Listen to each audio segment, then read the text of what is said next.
Selamat datang di Debat Derajat. Pertanyaan ini sering muncul tapi jarang dibahas secara jujur. Apakah Yesus itu Muslim atau Kristen? Ia hidup sebelum Kristen menjadi institusi, namun ajarannya tentang ketundukan kepada satu Tuhan justru menjadi pusat perdebatan hingga hari ini. Di sini klaim tidak cukup, dalil harus diuji dan sejarah harus dibaca apa adanya. Dua tokoh agama dipertemukan, seorang teolog Kristen dan seorang mu'alaf, untuk membedah pertanyaan sensitif ini secara tenang, tajam, dan bertanggung jawab. Dalam video ini, kita akan memberi jawaban terkait dengan beberapa tuduhan orang lain yang mengatakan Yesus itu seorang Muslim, dalam artian berarti Yesus itu beragama Islam. Dan sekaligus kita memberi alasan mengapa kita tidak mengakui dan mengapa kita tidak menerima dogma keseluruhan dari agama Islam, secara khusus dari sudut pandang kekristenan itu sendiri. Yang pertama, kalau kita berbicara tentang apakah Yesus itu seorang Muslim yang dengan demikian dia sebagai seorang Islam, kita harus membedakan hal ini dari beberapa hal. Yang pertama, Muslim itu artinya apa? Muslim itu artinya berserah. Nah, kalau kita lihat di Alkitab, apakah Yesus berserah? Betul, dia dalam keadaannya sebagai manusia, ia berserah kepada Bapaknya. Tapi apakah dengan demikian ketika ia berserah, ketika Yesus disebut Muslim, apakah dia adalah seorang Islam? Tentu saja hal ini tidak. Kalau kita belajar dari sejarah, kita tarik dari sejarah, Yesus Kristus lahir di kota mungil Bethlehem kurang lebih pada tahun 4 sebelum Masehi. Nah, sedangkan kemunculan Islam itu baru ada 700 tahun kemudian di abad ke-7. Tuhan Yesus itu naik dan terangkat ke surga kurang lebih pada tahun 30 Masehi. Pada usianya yang ke-33 tahun setengah. Jadi ketika Tuhan Yesus itu sudah selesai melakukan pelayanannya pada usianya yang 33 tahun itu, lalu dia naik terangkat ke surga setelah kematian dan kebangkitannya, lalu apakah mungkin dia itu mengimani ajaran yang datang 700 tahun setelah dirinya terangkat ke surga? Tentu tidak. Dan apakah Yesus disebut sebagai Islam karena dia melakukan syahadatnya orang Islam? Tentu juga tidak. Kristus pernah berkata bahwa kita harus menyembah satu-satunya Allah yang benar dan mengenal Dia sebagai firman yang diutus oleh Sang Bapa yang Maha Kuasa yang keluar dari diri Bapa itu sendiri. Nah, beberapa polemikus Muslim atau Islam, mereka mengatakan bahwa Yesus itu adalah Islam karena dia juga memiliki syahadat, yaitu bahwa dia percaya kepada Allah Sang Bapa yang adalah satu-satunya Allah. Namun hal ini tidaklah benar karena Allah yang diimani orang Kristen dengan Allah yang diimani orang Islam tentu adalah Allah yang berbeda. Allahnya orang Kristen adalah Allahnya Abraham, Ishak, dan Yakub yang disebut sebagai Sang Bapa yang Maha Kuasa bersama firman dan rohnya itu. Lalu kemudian Allahnya Islam tidak didefinisikan demikian. Nah, apakah teman-teman Islam pernah menyebut Allah mereka sebagai Bapa? Tentu tidak. Jadi kalau mereka mengatakan bahwa Yesus itu adalah Muslim karena ia berserah kepada Allah, Allah di dalam hal ini bukanlah Allah SWT-nya orang Islam, tetapi dalam hal ini adalah Allah Sang Bapa, Allahnya Abraham, Ishak, dan Yakub. Jadi selain dari aspek sejarah, tidak mungkin Yesus itu adalah seorang Islam karena dia sudah terangkat dan naik ke surga kurang lebih pada tahun 30 Masehi, dalam artian hampir 700 tahun jaraknya setelah sebelum kelahiran agama Islam itu sendiri. Jadi mustahil Yesus adalah seorang Islam dan dia tidak mungkin seorang Islam. Lalu kemudian ketika Yesus disebut sebagai orang yang berserah kepada Allah, dalam hal ini dia tidak sedang merujuk kepada Allahnya orang Islam. Karena Allahnya orang Islam itu baru diperkenalkan oleh Nabi mereka itu di abad ke-7.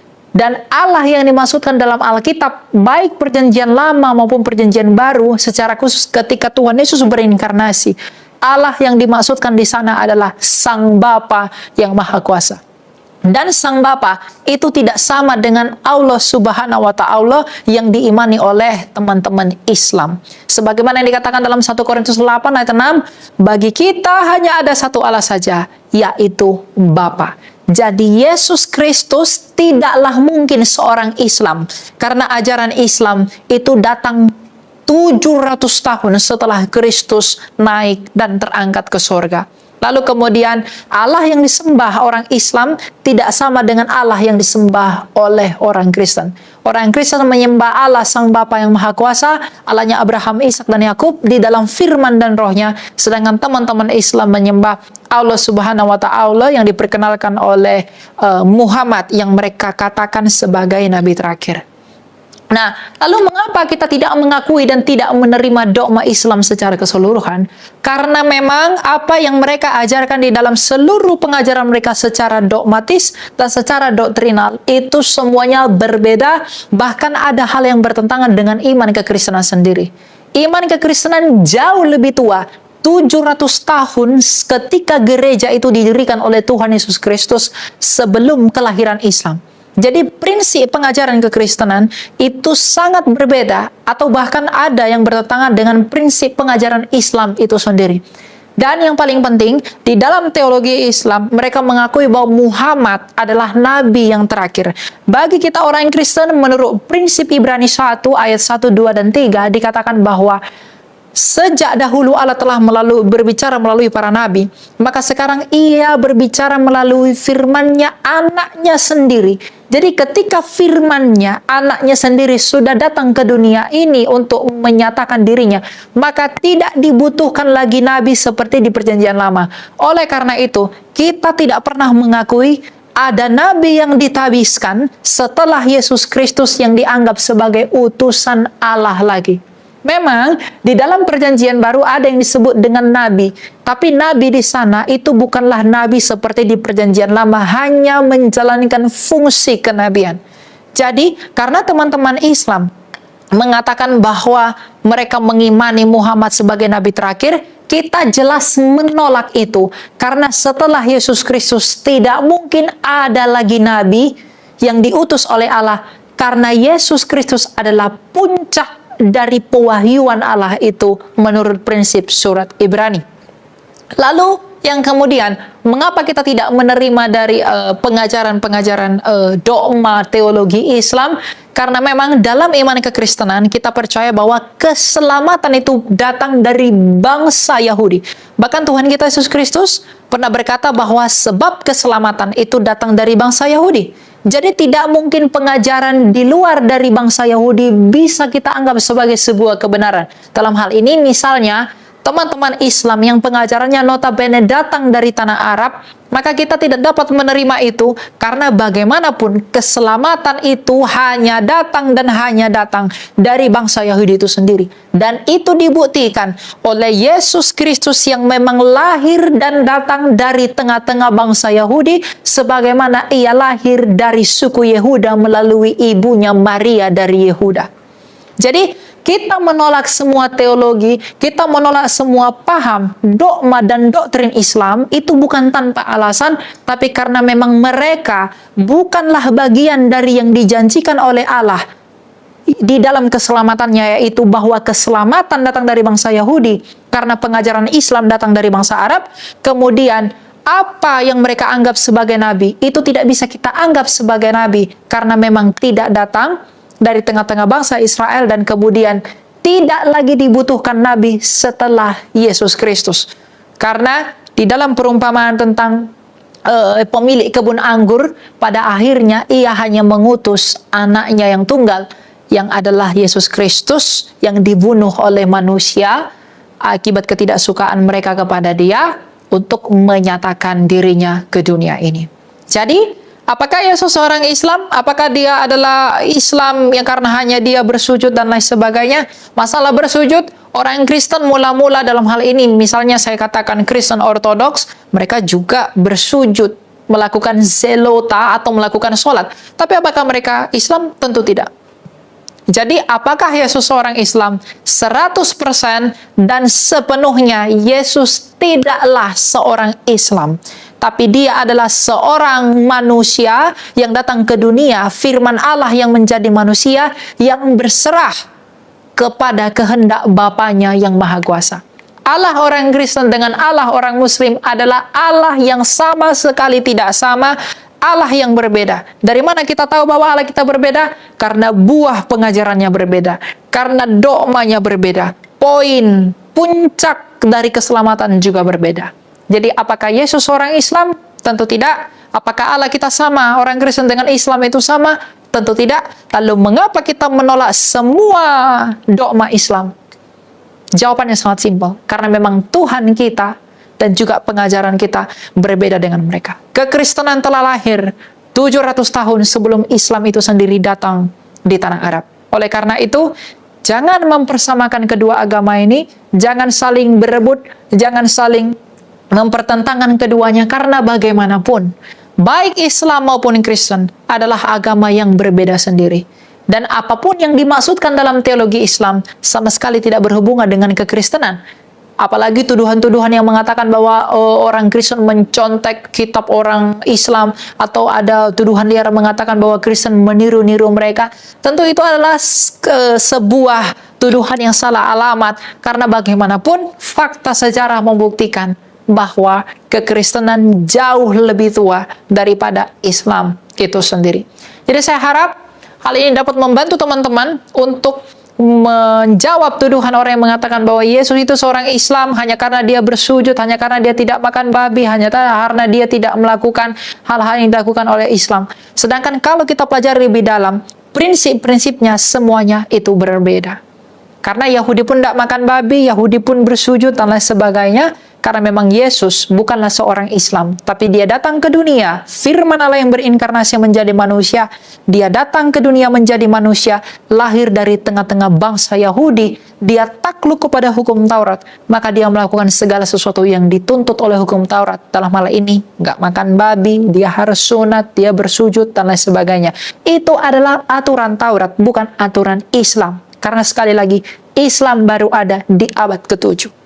Jadi Yesus bukanlah seorang Islam. Yesus doanya sujud. Iya. Yesus disunat. Yesus puasa. Yesus nggak makan babi. Yesus yang diceritakan disalib di kitabnya orang Kristen, disalib kemudian jenazahnya dikafanin. Oke, mungkin ada orang bilang, oh itu tradisi. Atau budaya orang Yahudi, tradisi. Oke. Tradisi kan pasti ada asal-usulnya. Iya. Dari mana?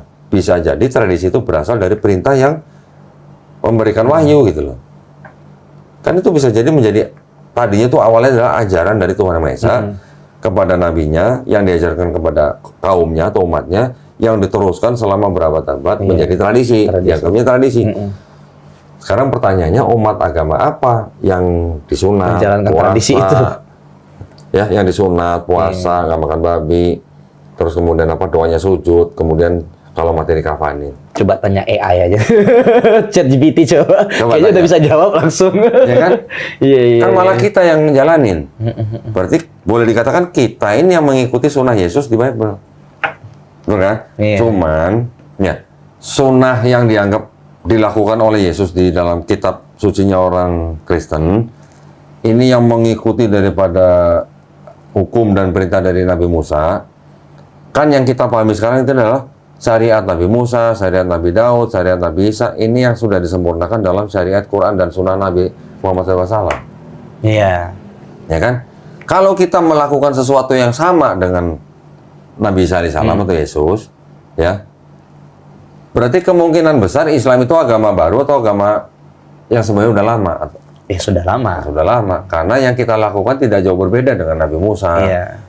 Yang kita lakukan tidak jauh beda dengan Nabi Isa. Nabi Ibrahim bahkan. Nabi Ibrahim malah sekalipun kan. Dari sunat itu kan udah dari Nabi Ibrahim alaihissalam. Nabi Muhammad SAW diperintahkan untuk mengikuti milah Ibrahim. Berarti Islam ini agama lama atau agama baru gitu? Nah, itu menjawab tuh.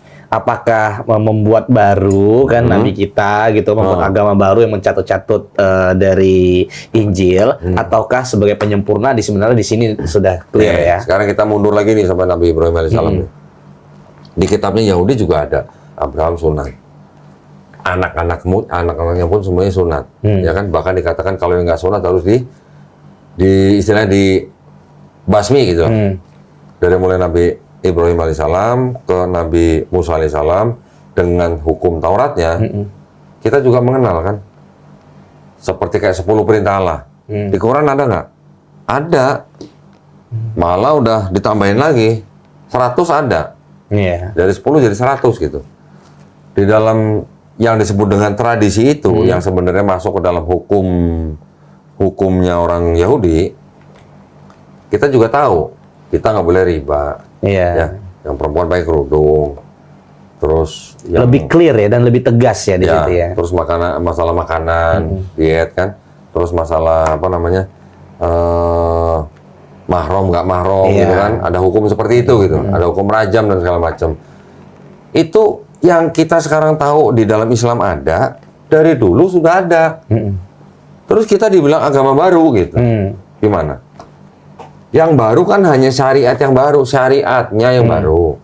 Syariatnya diperbaharui atau disempurnakan setelah 3 syariat sebelumnya diturunkan hanya untuk satu bangsa. Iya, satu kaum. Yang terakhir ini yang sudah disempurnakan untuk semua manusia. Gitu. Terus mau dibilang agama baru? Gimana itu? Nah, merubah perspektif nih ya, harus clear ya. Loh, iya, oke. Secara institusi bisa dikatakan dari kalangan akademis juga Islam itu agama yang baru timbul di abad ke-7. Tapi apa yang dilakukan, apa yang diperintahkan, apa yang diajarkan dalam Islam, ini kan semuanya sudah ada dari kita kembali Runtutannya ya. Iya. Runtutannya. Sampai kepada Nabi Ibrahim alaihissalam, bahkan sampai Nabi Adam alaihissalam. Secara apa? Secara akidah. Akidahnya tidak berubah gitu. Iya. Nggak berubah dari la ilaha illallah itu nggak berubah sampai Nabi Muhammad SAW. Berarti agama baru, agama lama. Sangat lama justru. Sangat ya. lama, justru bisa dikatakan agama dari zaman Nabi Adam alaihissalam Iya. gitu. Yang berubah apanya? Cuman syariatnya doang. Gitu. Bukan berubah sih, lebih tepatnya disempurnakan tadi. Iya. Berubah dari yang belum disempurnakan karena hanya khusus untuk satu bangsa aja. Ini untuk keseluruh. Berubah untuk menjadi sempurna untuk seluruh manusia. Iya. Gitu. Berarti kan bukan agama baru harusnya. Gitu. Iya. Ya. Dengan nama Islam itu mungkin karena itu dari bahasa Arab, mungkin tidak familiar dengan bangsa-bangsa yang Bahasa yang sebelumnya lain. menerima syariatnya gitu. Cuma masalah bahasanya aja. Iya. Dan itu pun sebagai penyempurnanya tadi Nah, gitu kan.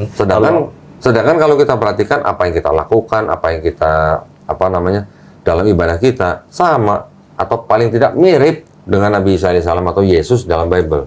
Mirip dengan apa yang dilakukan bangsa Israel sebelumnya sampai ke Nabi Musa alaihissalam. Bahkan mirip sampai ke Nabi Ibrahim alaihissalam. Keren. Itu terjawab banget sih kok. Loh, kan gini, kita dulu mungkin sering mendengar begini, Nabi Musa membawa agama Yahudi, Nabi Isa membawa agama Nasrani. Iya. Kita yang dulu belum tahu mungkin ya aja gitu. Tapi kalau sekarang kita coba melihatnya agak jauh, contoh nih, rentetannya begini misalnya. Ya, misalnya begini. Tapi kalau kita ngelihatnya dari dekat, kita ngelihatnya begini, sama kita ngelihat agak jauh begini, kan perspektif kita lebih lebar gitu. Iya. Itu loh maksudnya. Iya. Ketika kita bisa melihat sesuatu dari jauh, perspektif kita melebar, kita jadi tahu apa global konteks. Contoh ya ketika itu Nabi Adam alaihissalam sampai Nabi Isa alaihissalam semuanya membawa pesan yang sama. Benang merahnya jadi tertuju. Benang merahnya jadi kelihatan. Ketika ada suatu ajaran yang tidak mirip dengan itu, ya, yang tidak mirip, tidak sama dengan itu, apakah bisa itu dikatakan sebagai agama yang penerus yang sebelumnya? Tidak dong. Nah, itu dia. Berarti kalau yang disebut dengan Yesus atau Nabi Isa alaihissalam di dalam Bible, kelakuannya atau sunnahnya itu kita tiru, berarti kan ada kemungkinan itu memang itu yang dari awal itu berasal dari satu Tuhan yang sama gitu. Iya benar. Ketika ada agama yang disebut mengaku sebagai pengikut Yesus tapi tidak melakukan apa yang dilakukan Yesus, apakah bisa itu disebut agamanya Yesus? Iya, enggak. Itu loh maksudnya. Silakan tafsirkan sendiri sih. Udah ngomong enggak aja nih. Nah, ya maksudnya gitu. Iya. Paham ya maksudnya? Paham. Nah, sedangkan yang melakukan ini melakukan dari yang disebut ajaran yang diajarkan Paulus gitu. Baik secara akidah, baik secara syariat. Paulus sudah bilang, hukum Taurat itu sudah dibatalkan dengan matinya Yesus di atas kayu salib untuk orang-orang yang non-Yahudi. Tapi Maka itu kalian nggak perlu sunat katanya. Ya, cukup sunat hati aja, sunat rohani. Iya, iya. Sunat rohani, nggak usah sunat fisik gitu. Tapi babi mesti dimakan, perpuluhannya tetap jalan. Gitu. Loh, Viral lagi nanti itu. loh, kalau hukum Taurat sudah dibatalkan, kenapa masih jalanin perpuluhan? Kan Iya. perpuluhan itu kan termasuk di dalam hukum Taurat. Adopsinya dari sana ya. Nah, nanti bilangnya, oh enggak, kami ini juga termasuk bangsa Israel secara rohani. Semuanya aja rohani gitu. Ngakunya rohani, tapi kitabnya ngambil dari Yahudi. Paham ya? Paham, paham. Sedangkan Yesus sendiri sudah memperingatkan, hati-hati sama orang yang berpendirian Farisi. Oh, ada statement langsung itu. Ayatnya bisa bukan. Oke. Ini supaya jangan diangkat congpi pau gitu ya. Iya, Tahu betul. congpi pau? Asal comot. Matius 23:15. Oke. Celakalah kamu, hai ahli-ahli Taurat dan orang-orang Farisi. Hai kamu orang-orang munafik, sebab kamu mengarungi lautan dan menjelajah daratan untuk mentobatkan satu orang saja menjadi penganut agamamu, dan sesudah ia bertobat, kamu menjadikan dia orang neraka yang 2 kali lebih jahat daripada kamu sendiri. Ini Orang mungkin bisa Farisi. dilihat di kamera kok, biar nanti bisa di screenshot kan. Nanti ditampilin aja lah. Oke, Matius 23 ya. Matius 23:15 nanti boleh. 15. Ya. Sedangkan Paulus itu berpendirian orang Farisi. Ini peringatan, celakalah kamu orang-orang Farisi. Nah, tafsirkan sendiri ya. Maksudnya itu secara gamblang ya itu ya. Ya, kita buka sana. Filipi. Ini yang dianggap kan tulisan Paulus. Filipi 3 ayat 5. Ini kan sedang bicara kebenaran sejati. Akhirnya saudara-saudaraku bersuka cita dalam Tuhan, meneruskan hal ini kepada. Ini anggap tulisan Paulus lah. Terus ayat 5 nih. Atau dari ayat 4 nih. Sekalipun aku juga ada alasan untuk menaruh percaya pada hal-hal lahiriah, jika ada orang lain menyangka dapat menaruh percaya pada hal-hal lahiriah, aku lebih lagi disunat pada hari ke-8 dari bangsa Israel, dari suku Benyamin, orang Ibrani asli, tentang pendirian terhadap hukum Taurat, aku orang Farisi. Yesus mengecam orang Farisi, Paulus berpendirian orang Farisi. Ini kita tidak boleh Siapa menjustifikasi sih yang kok. suka di TikTok itu yang negro itu siapa? Yang suka begini-begini siapa? Oh iya ya, siapa sih namanya? Siapa namanya? Lupa gua. Cukup segini aja nih. Ya. Iya iya betul. Paulus juga mengaku ahli Taurat. Ayat 6-nya baca, tentang kegiatan aku penganiaya jemaat, tentang kebenaran dalam mentaati hukum Taurat, aku tidak bercacat. Ya. Nah, Pembahasan ini tidak dimaksudkan untuk memberi jawaban yang nyaman, melainkan untuk membuka ruang berpikir yang selama ini ditutup rapat. Apakah Yesus Muslim atau Kristen? Atau justru pertanyaan itu sendiri yang lahir belakangan? Biarlah teks, sejarah, dan akal sehat yang berbicara. Jika perbincangan ini memantik kegelisahan intelektual atau sudut pandang baru, silakan tinggalkan pemikiran Anda di kolom komentar dan ikuti channel ini sebagai ruang dialog yang tidak tergesa menyimpulkan tetapi berani mempertanyakan.